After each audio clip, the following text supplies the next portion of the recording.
this is Jennifer Hine, and I'm going to be reviewing some material from the text Reference and Information Services and Introduction by Kay-Ann Castle and Uma Hiremath today.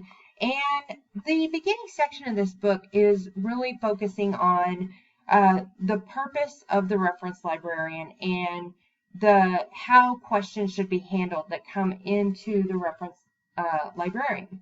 So first off, I wasn't aware that librarians as the reference resource dates all the way back to 1776 in the library in Massachusetts. So at that time, it was decided that the librarian was more than just a bookshelver. And this is the beginning, in my mind, as I'm reading this text, of the librarian being a crucial element in the library. I know there are libraries that choose not to have a librarian or choose not to have an assistant, but this really shows how important having a librarian, an informed librarian, is very important to actually making it a functional place. So, as it says today, reference librarians personalize the experience, and we're going to talk a little bit more about how they do that later on. But of course, besides the walk-in customer now, we have online chat, we have phone, we have all kinds of requests, email requests coming in. And so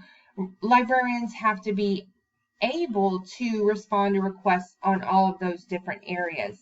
Of course, in any profession, and this is a professional position, ethics are going to be really key.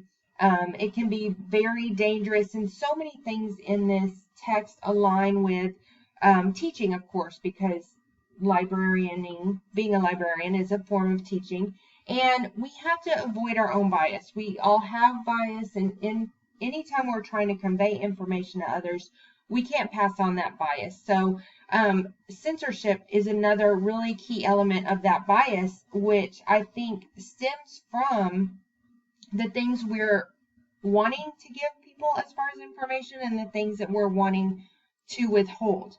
So I just want to make the point that bias and censorship go hand in hand, and there's of course a lot more material on censorship and other elements of the library program. Confidentiality, I hadn't really thought about this one, but people might have some sensitive requests that they need information on, or they're just private people and they don't want it to be advertised. So maintaining confidentiality for patrons is extremely important. This is a huge one for librarians, and that's maintaining intellectual property rights. Even creating this presentation, I was thinking about the visual elements and whatnot, and I was just thinking about how important it is to, no matter what you're doing and for what purpose, to always make sure fair use is met, because even though it's just within a class and only the professor may be viewing this, I still think it's really important. Of course, it's not that I think it. No matter what the purpose, it's important to maintain those fair use and copyright guidelines. And then, of course, no matter what your job, you have to be respectful of others, colleagues, and coworkers. So those are some of the ethics involved. I think this one's really key as we go forward into the big pieces in this text were the receiving the research question and how to respond to it. And so these are all the foundational pieces of that, how we go about answering the reference question, and then along with just reference questions, being an advisor to readers and knowing how to, the big deal in my class last semester was about matching students to books. And I think about that even with my adult friends now, just from having taken that class of matching the person to the book. I read some books that I think, oh, you would hate this. But then another book that I've read that same person would love, and vice versa. I have other friends that I would recommend this stack to and not this stack. So when you're referring to people who you don't have that personal relationship with, that reference interview and getting information from the reader is so important, especially with young readers, because if you make a poor recommendation, you can turn them off of reading for a time. And then, of course, information literacy, which I personally think gets more challenging every day just with the quantity of information out there. So to me, that means in the text it talked about knowing your databases, knowing your materials available, having good search skills. But to me, it also just means making sure you're out in front of the newest things. For instance, currently my favorite way to get quick information and see what's new and happening is via Twitter, and just seeing what are people talking about, what's the buzz. So knowing your resources and knowing your standardized elements. In my other class, we're talking a lot about standard subject areas, but then also getting out there and being in front of new things that are coming along. So those are the kinds of reference that the librarian can provide. And then, of course, in any role, you're going to have other duties that don't go along with that. Talking again about information literacy, choosing the resources that are available in your library. I know there are myriad databases available, and just making a choice. Some of these things are very extremely expensive. And yes, that was my low battery warning, but I am going to ignore it so that I can keep recording. But some of these things are so very expensive, and so you want to make sure you're spending your money wisely. Same thing with subscriptions, even text choices. You want to make sure that that you're spending your money in the way that is most useful for the patrons. And then the creation of digital resources. For me, that's really fun because I happen to currently be a technology specialist. I used to be a webmaster for a district, but again, even if you're knowledgeable in that area, you've got to stay on the cutting edge of what tools are being used right now, what are going to be digital resources that my patrons can use, and where can I put them to make them easily accessible for the patrons. Because I know in my current job, we create tons of digital resources and people can't find them. So that's a really important element.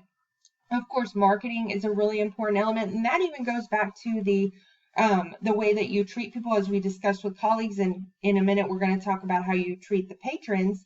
And then some librarians do have hiring responsibilities. So personally, that I've been in a hiring role before, and it doesn't thrill me to return to one. It's a really, really challenging element. But in a lot of library positions, you will be responsible for staff as well. So then we get to the meat of this information, which was really, really interesting, and that is determining the question that your patrons are asking for you, and then finding the answers for them. So I'm going to return back to determining the question.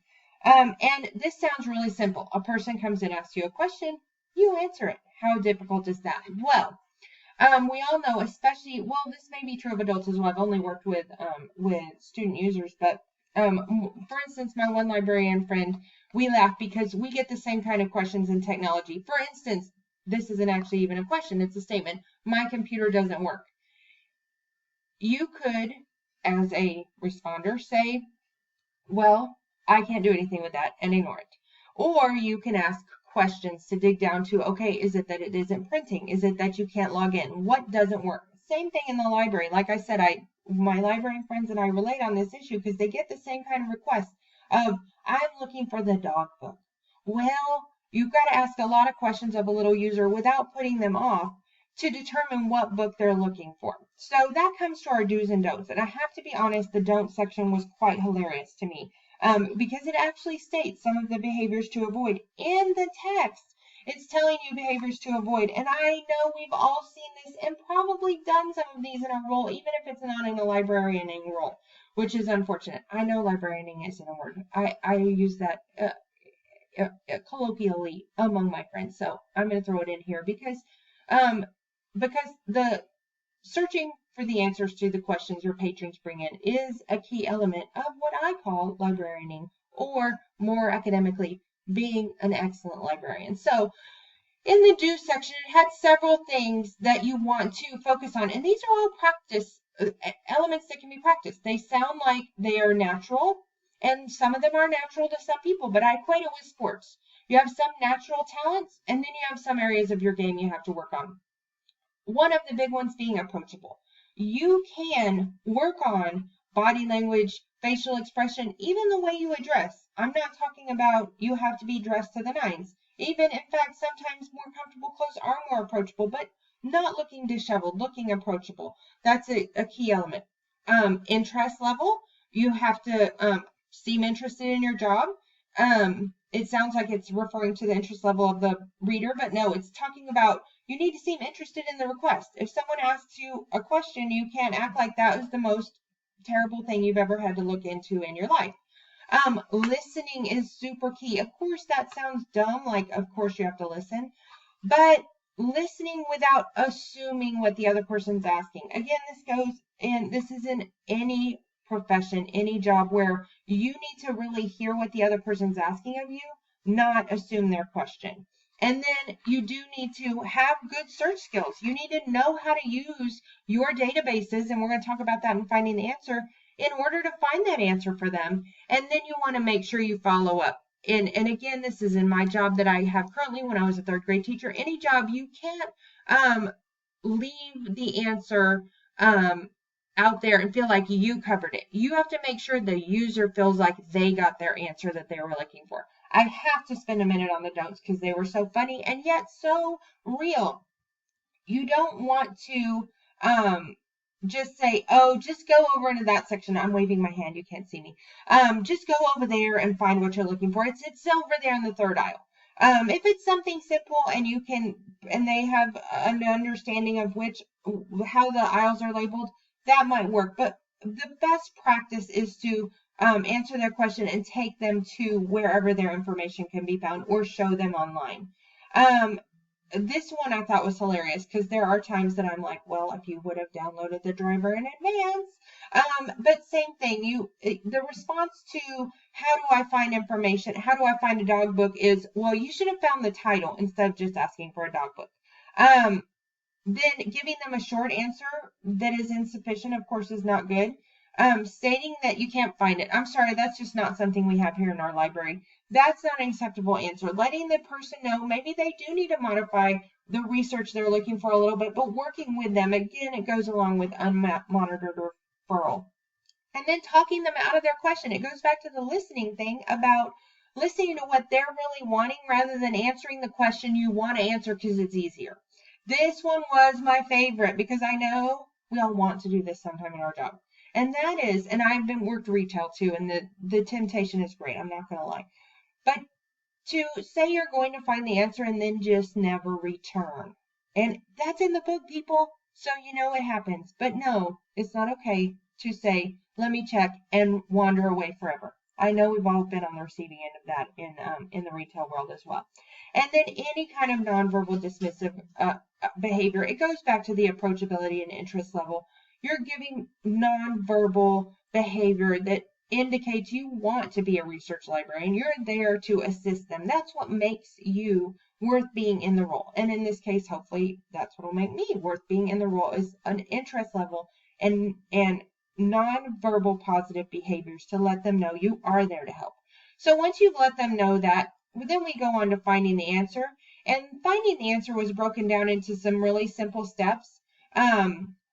One is categorizing the answer. Is it something I can find real quick? Is it a short answer? Oh, dog book. Are you meaning the Gordon Corman where the dog's in jail? Yes. Okay, we're good. Okay. Or are you doing research on a certain type of dog? Are you still trying to decide what kind of dog you're researching? Do you need digital resources? Do you need print resources? What do you need? How deep of how big of a job is finding this answer? Visualize what it is that the person needs on the other end. Do they just need you to point them toward the catalog to find a book? Do they need you to show them how the databases work? What is going to be the resolution to their query? And then along the way, you want to check with your user and say, okay, am I on the right track? Is this what you're looking for? Are you're looking for fiction? You're looking for nonfiction? Is this a research? Checking along the way to make sure you're proceeding in the right direction.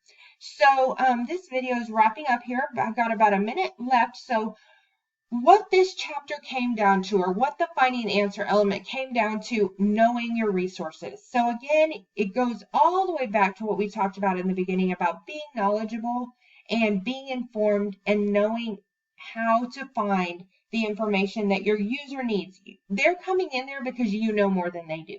And they're asking you because you are the knowledgeable one on that topic. So the main key is to know how to use your resources. That includes your technology, know where your print is, know your subject headers, know your card catalog, your Dewey Decimal, all of those elements. If you don't know how to find the answer, because you are the primary source of information